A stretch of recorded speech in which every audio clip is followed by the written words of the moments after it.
Olá, gente, tudo bom? Que bom poder começar mais uma aula então com vocês. Hoje a gente vai trabalhar um pouquinho da região Sudeste. Na verdade, já é a nossa segunda aula desse assunto. Um assunto bem tranquilo. Eu acredito que vocês estão gostando bastante, afinal de contas, a gente consegue trabalhar ali algumas questões das grandes cidades, os grandes centros, né? As grandes áreas urbanas do Brasil, que são São Paulo, né? É o maior centro urbano do nosso país, e também o Rio de Janeiro, que também já foi capital, e por isso tem toda uma importância muito mais histórica, né, do que quanto a análise de densidade. Relembrando algumas coisas básicas, né? Então, olha aqui a imagem que o senhor tem para vocês. A região de São Paulo, ela fica mais ao sul, então o estado de São Paulo fica mais ao sul da região sudeste. Lembrando que quando a gente analisa o mapa do Brasil, a gente corta ele assim para fazer a Rosa dos Ventos, né? Então, por isso que fica no sul e na parte leste. Você está vendo essa cruzinha que o senhor está fazendo aqui? Então, fica na parte sul, mais a parte leste. Então, São Paulo fica mais na região sul, Minas Gerais mais ao norte, e o leste, Espírito Santo e Rio de Janeiro. Vale destacar que Minas Gerais é o único dos estados que não tem ligação com o oceano. Então, eles não têm essa ligação com o mar. Só Espírito Santo, Rio de Janeiro e São Paulo. Lógico, analisando essa região. Aqui tu tem, o Tom vai tirar a imagem para facilitar. Aqui tu tem as áreas morfológicas do Sudeste, que seriam, por exemplo, as questões relacionadas ao relevo, então onde é mais alto, onde é mais baixo. A gente vai perceber que tu tem uma área mais alta, numa faixa pós-litorânea, então aqui ó, Baixada Litorânea, né? Já ouviu falar da Baixada Santista? Fica aqui ó, nessa região. Ó, aqui tu tem a Baixada, que é a parte litorânea, ou seja, a parte do litoral. Depois tu tem uma elevação, eles chamam de mares de morro, lembra? Aqui. E aí depois tu tem gradativamente a diminuição da altura do terreno até a formação de algumas chapadas, como vai ter aqui, que é a Chapada do São Francisco. Aqui vai ser o local de origem, né, da nascente do Rio São Francisco. Ai, tá escutando esse barulho? Passou um caminhão aqui, desculpa, gente. Então vai ter aqui a passagem do Rio São passagem, vai ter o nascente do Rio São Francisco. Se tu olhar mais para cá, ó, nessa região, indo em direção aqui, vai para uma área mais de planície, tá? Só que ele é gradativo. Lembrando que planície, para você chamar de planície, tem que ser menos que 200 metros. No caso aqui ainda não tem, né? É mais que 200 metros em relação ao Oceano Atlântico que está aqui, tá bom? Certo? O que é importante você destacar? Que tu tem uma faixa litorânea baixa, aí depois tu tem a área de planalto, depois formação de uma depressão gradativa, ou seja, ele vai, conforme eu vou indo para o oeste, conforme eu vou indo nessa direção, vai diminuindo a questão da altitude. Aqui nós temos então essa visão, né, do sudeste brasileiro. Então nós temos uma área aqui litorânea, aqui tu tem uma área de serra baixa, forma os mares de morro, tem a área de depressão, olha aqui, área de depressão aqui, nessa parte aqui, área de depressão, depois sobe e aí vai descendo, ó, vai formando as planícies, fecha com o que a gente estava analisando. Nesse slide aqui, a gente já tem uma outra característica que nós vamos encontrar na região sudeste, que é a formação de inúmeras áreas de cabos, baías e ilhas, tá? Isso é bem característico da região sudeste. Então, quando eu analiso aqui a questão do litoral, a gente vai perceber que vai ter essas enseadas, ó, essas formações aqui, ó. Essas projeções de água para dentro do continente, a gente vai chamar elas de baías, tá? Talvez a baía mais famosa é a Baía da Guanabara, né, no Rio de Janeiro, mas tem outras áreas de baía menores, né, enseadas menores, que formam essas projeções de água sobre o continente. Além disso, nós também temos aqui, eu vou sublinhar aqui para vocês, aqui nós temos a formação dos cabos ou também, né, das penínsulas, né? A gente pode chamar de cabo porque o território, a extensão territorial é menor, né? Se fosse uma grande área, eu chamaria de península, que é quando eu tenho uma porção de terra que faz o movimento contrário daqui, ó. Em vez da água adentrar, né, para cá, eu tenho a terra vindo em direção ao oceano, né, formando uma ponta, ó. Essa ponta eu vou chamar de cabo, tá bom? É, além disso, tem esses menores e uma quantidade grande de ilhas, né, que fazem parte do território brasileiro. No caso aqui, como nós estamos vendo, o Sudeste faz parte do território do Sudeste. Lembrando que 100 quilômetros nessa direção ainda é considerado território brasileiro. É parte do território brasileiro, certo? Aqui nós temos alguns mapas relacionados à questão aqui das capitais e também já dando uma analisada nas divisões hídricas da região. Então, olha aqui como nós temos dentro dessa região, região sudeste, aqui assim, como nós temos na região sudeste uma boa quantidade de rios que cortam esse território. Existem inúmeros rios que cortam essas regiões aqui, certo? Essa região aqui.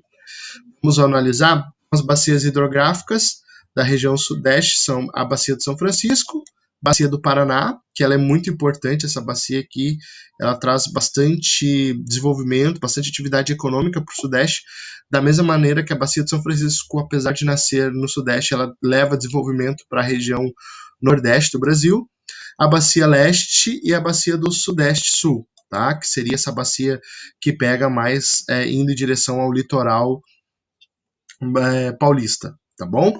Vamos analisar elas aqui. Então, aqui eu tenho as atividades econômicas, né? Complexo de hidrelétricas. Essa aqui é a primeira hidrelétrica que fica no Paraná, a hidrelétrica do Rio São Francisco e a hidrelétrica de Furnas, no Rio Grande. Nesta imagem aqui, então, nós vamos ter as bacias hidrográficas. Lembrando que bacia hidrográfica é o conjunto dos rios que passam por um território, mais o território. Diferente da rede hídrica. Rede hídrica é, por exemplo, essa aqui, ó. Esse rio que deságua nesse rio, que deságua nesse, vai formando uma rede, né? Uma bacia hidrográfica é a terra, a parte de terra que está ao redor do rio também. Então, além do rio, a terra que está ao redor. Por quê? Porque quando chove nesse ponto aqui, ó, nesse pontinho aqui, a água ela vai ter que escorrer para um lado. Ou ela escorre para cá, para esse rio, ou ela vai escorrer para cá, para esse rio, certo? Isso é a formação de uma bacia, né? Então, nessa imagem aqui, vocês podem perceber que nós temos, dentro da região sudeste, 3 grandes bacias. Essa bacia, que é a bacia do Paraná, vocês estão vendo aqui. A bacia do leste, que é essa bacia que os rios desaguam no Oceano Atlântico. Essa bacia aqui, os rios vão desaguar em um outro rio que vai ser redirecionado. Então, ele é endorreico. E esse aqui é exorreico, tá? Assim como, por exemplo, a bacia de São Francisco. Só que como eu troco de região, né? Eu saio da região sudeste e vou para a região nordeste, ele acaba desaguando no Oceano Atlântico, mas lá no nordeste, né? Lá para o norte, no caso, levando em consideração esse mapa, certo? Então aqui eu tenho a bacia do São Francisco. Nessa imagem aqui a gente pode ver as hidrelétricas. Se a gente analisar, ó, cada triângulo desse aqui é uma hidrelétrica, né? Então tem inúmeras hidrelétricas que geram energia. Afinal de contas, nós estamos numa região que é bem ocupada e existe toda essa necessidade de abastecimento de energia elétrica nessas regiões, né? Então aqui tu tem uma hidrelétrica de porte médio, né? Não é uma hidrelétrica grande, como por exemplo Itaipu, a gente vai comparar, né? Que é toda a área da bacia dessa região, principalmente a área de influência dessa bacia do Paraná. Aqui tem o Tietê-Paraná, a bacia que o senhor estava mostrando para vocês antes. E aí, aqui a gente já começa a falar dos climas, tá? A região sudeste, o clima ele é predominantemente tropical. Só que para ele ser tropical, a gente tem que entender que os climas eles têm variações. Lembra disso? Um clima pode ter uma ou mais variações. Então, quando eu analiso o clima tropical, eu não estou analisando somente uma característica, porque o clima tropical relativamente é simples, né? Tropical típico é um clima formado por estação de seca e chuva. Simples, não tem frio, não tem calor, a temperatura média ela é regular, só que eu vou ter ali um período em que vai chover e um período que não vai chover. Essa é a característica do clima tropical. Só que na região sudeste eu tenho vários tipos de variações de climas tropicais. Então eu tenho o tropical de altitude, que ele vai ser mais frio. Por quê? Porque eu estou mais alto, né? A altura é um elemento que muda o clima. Então eu vou ter o tropical de altitude, aqui vai ser um pouco mais frio, então não se aplica aquela regra de a única coisa que muda é que chove e não chove. Não, aqui chove, não chove, e também no inverno é frio. Tem o semiárido, que é essa pontinha aqui na região de Minas Gerais. A gente não pode esquecer que aqui a gente está com a fronteira com a Caatinga, né? Ao norte aqui, ó, dessa imagem, tu vai ter a Caatinga. Então, tu tem aqui uma área de influência de um semideserto, semiárido. É muito quente, chuvas irregulares, aqui a chuva não cai de forma regular. Nesse local aqui tem pouca pluviosidade, e quando tem essa pluviosidade, é difícil a sua previsão, porque ele não tem uma determinação. É diferente do tropical, em que vai chover em determinado período do ano. No inverno é mais seco, no verão é mais chuvoso. Dependendo do hemisfério que tu tá, o tropical se estabelece assim. Como a gente vai ver aqui, ó. Aqui eu vou ter o verão mais quente, o inverno mais chuvoso, e essa é a característica e pronto, tá? E o último clima, que é o clima subtropical, recebe esse nome porque está aqui, ó, abaixo dessa linha. Então, opa, que flash horrível. Abaixo dessa linha. Aqui as estações são bem marcadas. Verão é quente, inverno é frio. Só isso. Nessa outra imagem, vou ter aqui então o climograma das regiões, então conforme os climas, eu vou perceber aqui que eu tenho os milímetros de chuva, né, a pluviosidade e também a variação de temperatura, né? E essa variação de temperatura se estabelece aqui, ó, tá vendo? Nessa linha. Então aqui eu tenho a quantidade de chuvas e aqui a variação da temperatura. Então eu vou perceber que a temperatura cai nesse período do ano, aqui, e cai também a quantidade de chuvas. Aqui eu vou perceber que eu vou ter um aumento da temperatura, aqui, né, nessa linha vermelha, e uma diminuição nos meses de janeiro, fevereiro, março, né, abril, de chuva, e um aumento de chuva mais aqui nos meses de inverno. Então chove mais no inverno, certo? Aqui, semiárido, então eu vou ter uma temperatura relativamente constante, né? Não tem eu tenho pouca variação. Pode parecer que é uma grande linha, né? Mas não é. Eu tenho pouca variação. E aqui eu vou ter então uma variação de chuva mais irregular ainda, né? Muito regular isso aqui, sendo que tem períodos que chove quase nada. O subtropical úmido, né, com invernos mais rigorosos, então a temperatura despenca nesse meio do ano aqui, mas aqui eu vou ter um volume de chuva mais nos extremos, ou seja, mais no final do ano, certo? Então o período de pluviosidade vai ser maior ali. No próximo slide, nós vamos então ver aqui algumas vegetações, né, da região sudeste. Lembrando que a gente está num local de clima tropical, então a vegetação predominante vai ser a vegetação tropical. É lógico que a vegetação tropical ela vai também se adaptar a essas características de climas diferentes. Se eu voltar aqui o slide, né, vamos voltar, eu vou ter aqui o semiárido, ó, mais ao norte, correto? Então eu vou ter um tipo de vegetação adaptada ali, ó. Eu vou ter a caatinga, vou ter uma vegetação que não vai ser típica do tropical, mas vai ser típica de uma variação do tropical, que é o semiárido, correto? Então, tropical semiárido, aqui ao norte, nós vamos ter a caatinga, essa área de cerrado, que é o clima predominante, que é a vegetação predominante da área tropical, que é essa vegetação mais baixa, que tem que se adaptar a períodos de seca, períodos com chuva. Então, é uma área mais característica do clima tropical. Então, esse é o tipo de vegetação que mais se adapta, né, ao clima tropical.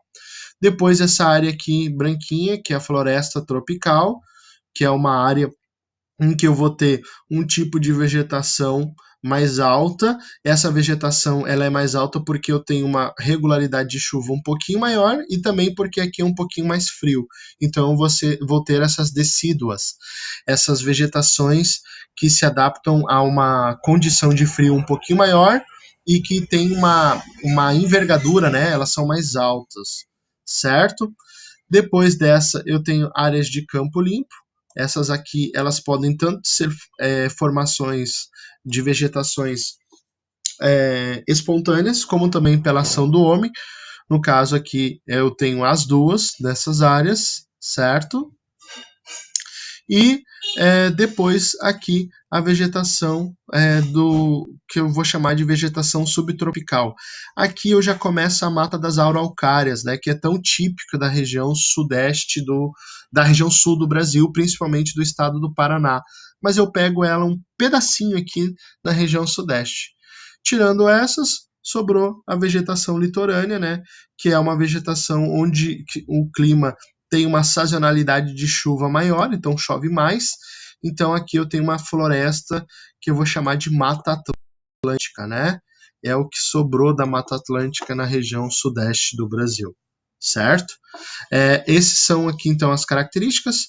Vamos revisar. Ah, claro, né? Floresta aqui também, essa aqui, ó. Essa aqui também faz parte dessa floresta de Mata Atlântica, tá bom? Vamos revisar aqui então. Ah, não apagou? Vamos lá então. Floresta tropical úmida de encosta e vegetação litorânea, essas duas aqui. São vegetações que têm uma umidade maior, então elas estão mais perto do oceano, elas se adaptam mais à chuva. Floresta tropical, que é essa vegetação mais típica de locais um pouco mais altos. Subtropical, que eu posso chamar de Mata dos Cocais, ou início dela, pelo menos. O Cerrado brasileiro, que é mais característico do centro-oeste, mas também tem na região sudeste. A Caatinga, o semiárido, né, quase deserto. E aí nós fechamos as vegetações. Nessa outra imagem aqui, então eu tenho o nome delas, né, conforme a gente chama, conforme a gente conhece elas, né, e a ação do homem sobre esse espaço. Eu não vou ficar aqui nesse slide, mas se você quiser depois, o senhor vai deixar o link para você analisar. Com áreas de campo limpo, vegetação litorânea, Mata Atlântica, certo? Aqui mais algumas imagens. Aqui o processo de retirada dessa cobertura vegetal do estado de São Paulo, que é o estado mais urbanizado, né? Aqui nós começamos as atividades econômicas. A partir desse slide, o senhor vai deixar para uma próxima aula, em que a gente vai ver aspectos tanto econômicos quanto sociais da região sudeste do Brasil. Tá bom? Fiquem com Deus.